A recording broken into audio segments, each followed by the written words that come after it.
साथियों नमस्कार, कृषि बाजार भरतपुर से मैं हरपाल सिंह। साथियों चर्चा करेंगे ग्वार के विषय में, लेकिन उससे पहले आप सभी से वही अनुरोध कि जो भी साथी हमारे चैनल पर नए हैं वो हमें लाइक, सब्सक्राइब और शेयर भी कर सकते हैं। साथियों ग्वार के अंदर धीमे ही सही हलचल का दौर जारी है, जिसके चलते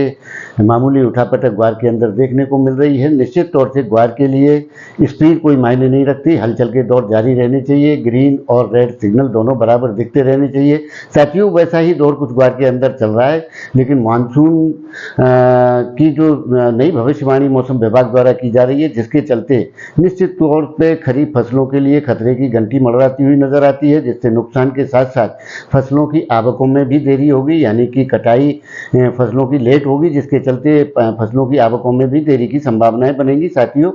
निश्चित तौर से ग्वार प्रेमियों के लिए एक अच्छी खबर आ रही है, जिसके चलते काफ़ी लंबे समय से इंतजार हो रहा था कि ओपेक देशों द्वारा क्रूड ऑयल का जो प्रोडक्शन था उसको घटा दिया गया था, जिसके चलते उत्पादन में गिरावट देखी जा रही थी। लेकिन अब ओपेक देशों ने निर्णय लिया है कि अक्टूबर माह से क्रूड ऑयल का उत्पादन भरपूर स्थिति में किया जाएगा, जिसके चलते साथियों निश्चित तौर से ग्वार प्रेमियों के लिए एक अच्छा संदेश होने की सूचना है, क्योंकि जिस प्रकार से क्रूड ऑयल के अंदर ग्वार गम का उपयोग होता है, निश्चित तौर से उत्पादन बढ़ेगा तो ग्वार गम के प्रोडक्शन की मांग भी आएगी, जिसके चलते बाजारों में अच्छे खासे सुधारों की स्थितियां देखने को मिलेगी। ऐसी संभावनाएं बनती हुई प्रतीत हो रही हैं, क्योंकि साथियों जिस प्रकार से नवंबर माह के एडवांस के सौदे लोगों बढ़ा चढ़ा करके दिखाए जा रहे हैं, उसी प्रकार से निश्चित तौर से ग्वार का जो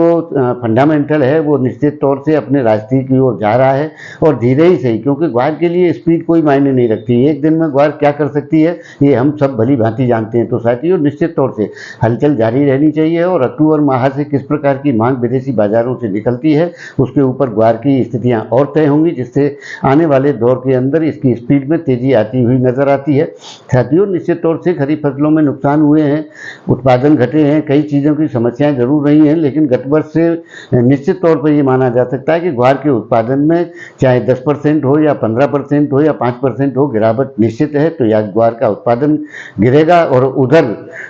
गम की मांग की जो स्थितियां हैं वो बढ़ेंगी। तो निश्चित तौर से जिस प्रकार की स्थितियां बनती हुई नजर आ रही हैं, जैसा अनुमान जताया जा रहा था कि 2025 में ग्वार के अंदर रिकॉर्ड तेजी की स्थितियां देखने को मिलेंगी, साथियों वो अनुमान खरे उतरते हुए प्रतीत होते हैं, और आने वाले दौर के अंदर निश्चित तौर से उस प्रकार की स्थितियां बनती हुई हम सभी देखेंगे, जिसके चलते ग्वार को ग्वार के नाम से जाना जाता है। साथियों आप अपनी राय कमेंट माध्यम से दे सकते हैं। तब तक के लिए धन्यवाद।